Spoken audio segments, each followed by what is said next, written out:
Corona काल के दौरान आपदा को अवसर में बदलने के लिए इन दिनों वाराणसी में भी बेसिक शिक्षा विभाग ने मानो कमर कस ली है।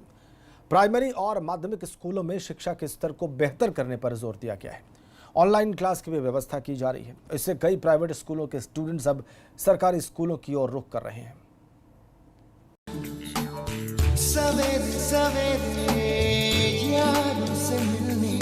जरा याद कीजिए सरकार का सर्व शिक्षा अभियान और उसके लिए संदेश देता ये सालों पुराना जिंगल।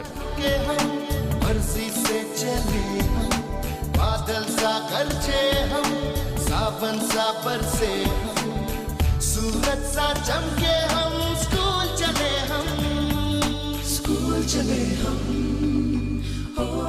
तब प्राइवेट स्कूलों के वर्चस्व के बीच बच्चों और अभिभावकों को सरकारी स्कूलों के प्रति स्वीकार्यता और विश्वसनीयता बढ़ाने के लिए सरकार का ये विज्ञापन बहुत लोकप्रिय हुआ।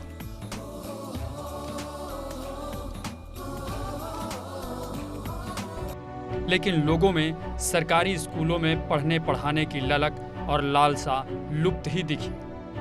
लेकिन कहते हैं ये वक्त वक्त की बात है। कोरोना काल में आज वक्त भी ऐसा आया है जब लोगों का झुकाव अचानक सरकारी स्कूलों की तरफ बढ़ गया है। और इसकी तस्दीक करते हैं ये तस्वीरें जो इस बार वाराणसी से आई है। यहाँ एक माध्यमिक स्कूल की दीवारों पर चित्र उकेरे जा रहे हैं जिससे ये भी शिक्षा का माध्यम बन सके।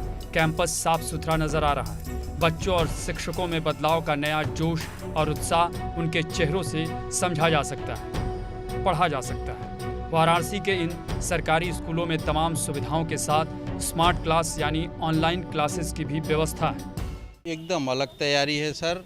हमारे यहाँ के अध्यापकों में बहुत ही उत्साह है कि हम अधिक से अधिक विद्यालय को सजाएं संवारें और प्राइवेट विद्यालय से जो बच्चे गरीब हैं, जो फीस देने में असमर्थ हैं, वो हमारे तक पहुँचें।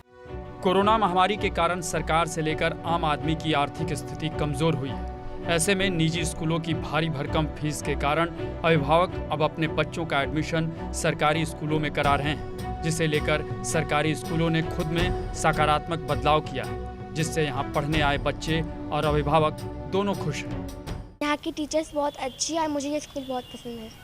एक वजह से मतलब ये अलग है नहीं, वैसे मतलब पढ़ाई वगैरह के ऊपर डिपेंड करता है कि ये पढ़ाई कैसे करनी चाहिए। तो अब आप लोगों का आकर्षण इन विद्यालयों की तरफ आ रहा है। हाँ जी। इस बदलाव को लेकर वाराणसी के शिक्षा अधिकारियों का क्या कहना है, खुद इन्हीं से सुन लेते हैं।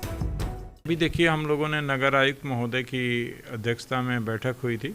नगर आयुक्त महोदय ने कहा कि शहर के कुल 15 स्कूलों को स्मार्ट बनाया जाएगा, आधुनिक सुविधाओं से लैस किया जाएगा, ताकि जिन भी अभिभावकों को प्राइवेट स्कूलों में पढ़ाने में दिक्कत हो रही है, फीस नहीं दे पा रहे, वो स्वेच्छा से हमारे स्कूलों में पढ़ा सकें। भारी संख्या में अभिभावकों ने मुझसे अपील की है कि शहर के कम से कम 10-15 विद्यालयों को स्मार्ट बनाया जाए ताकि हम अपने बच्चों को पढ़ा सकें।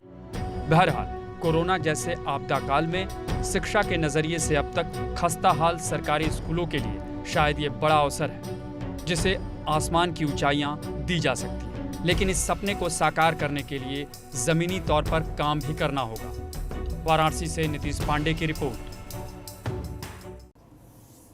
इसके साथ ही गंगा प्राइम के संग में फिलहाल इतना ही। इसके बाद एक